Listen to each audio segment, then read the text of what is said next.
Okey, tuan-tuan dan puan, anda perasan tak ada beberapa perkara yang saya match dan mirrorkan dengan Puan Azzi? Kalau anda perasan tadi. Apa dia agak-agak? Emotion dah, alright. Volume pun dah. Saya matchkan gesture. Gesture adalah gerakan tangan. Cikgu Azzi tadi pegang satu buku kecil di tepi. Mula-mula agak sukar kita nak detect dia punya pergerakan tangan. Tapi Cikgu Azzi pegang. So saya pun start match kan. Biarpun saya tak pegang apa-apa. Oh okay. Saya akan match dan mirrorkan. Alright. Match. Kalau kita perasan, ada orang-orang yang jenis illustrator. Illustrator ni contoh bila dia telefon, okay, Maps, kau jalan straight, okay, kau belok kiri, lepas tu kau nampak bukit sana, dia tangan-tangan sekali, dia main tuan-tuan. Itu jenis orang illustrator. So, bila kita communicate dengan orang-orang illustrator ni, jadi kita matchkan dengan gesture dia. Kalau macam contoh dia, sekarang ni saya akan share dengan, okay, boleh tak kita macam share satu produk. So kita pun, okay, kita pun boleh. Kita share. So kita pun ikut main kan. Tapi kalau macam tak full pun tak apa. Kalau macam dia macam ni menyungguh. Kita, okay, alright. So kita buat kecil pun tak apa. As long as kita match dan mirrorkan sesuatu, alright? Boleh? Kalau macam contoh, dia letakkan tangan dia atas dalam poket, lelaki. So kita juga boleh secara natural, keywordsnya secara natural. So kita letakkan tangan dalam poket. Kalau dia letak dua-dua, tangan satu pun tak apa kita. So dia akan rasa macam, dia ni something lah, aku suka dengan dia ni. Alright, dapat sesuatu hari ni. Dan yang seterusnya, yang ketujuh tuan-tuan dan puan-puan, anda perasan tak? Bila saya duduk, Puan Azzi pun ikut duduk, betul? So sebenarnya dia matchkan dengan saya, bukan saya match dengan dia. Sebenarnya, match and mirroring ni kita dah practice dah daripada dulu lagi. Kadang-kadang bila tetamu datang ke rumah kita, bila dia orang duduk dekat bawah, kita pun automatically duduk dekat bawah. Betul-betul? So, itu adalah kita namakan sebagai posture. Bila kita nak membina rapport, kita match dan mirrorkan posture. Kalau dia duduk, so kita pun ikut duduk. Alright. Kalau dia tak bersandar, kita pun jangan bersandar. Sebab kalau kita bersandar macam ni, dia tak bersandar, kita tak match. Alright. Kalau dia tiba-tiba sandar, kita pun secara natural, okay puan, alright, bagus. Alright. Saya nak share dengan tuan-tuan dan puan, kadang-kadang ada bos kita nak convince bos kita. Yelah bos kan, dia ambil kau.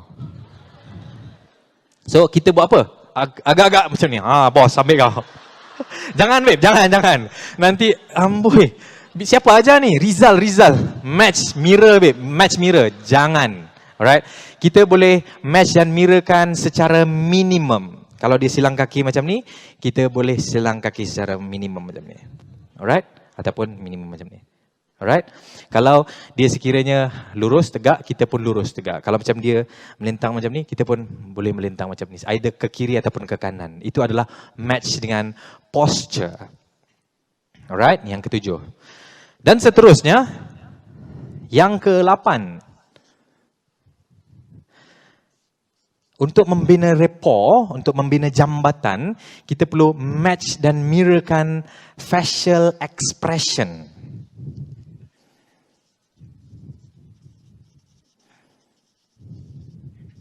Boleh nampak facial expression. Kadang-kadang kita sebagai staff, bos kita nak terangkan sesuatu. Okey, hari ni saya nak anda semua buat macam ni. Kita staff ni nak tunjukkan kita nak concentrate sebenarnya. Kita pun macam berkerut.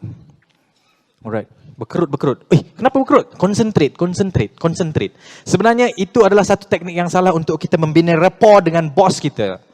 So, kalau facial expression dia relax, so kita pun relax. Kalau dia senyum, kita pun ikut senyum. Apa khabar puan? Baik, alhamdulillah. Puan daripada mana? Saya daripada ni. Kalau macam contoh orang yang kita communicate dengan dia macam berkerut. So kita pun sikit berkerut. Kenapa ada problem apa-apa ke? So kita matchkan facial expression.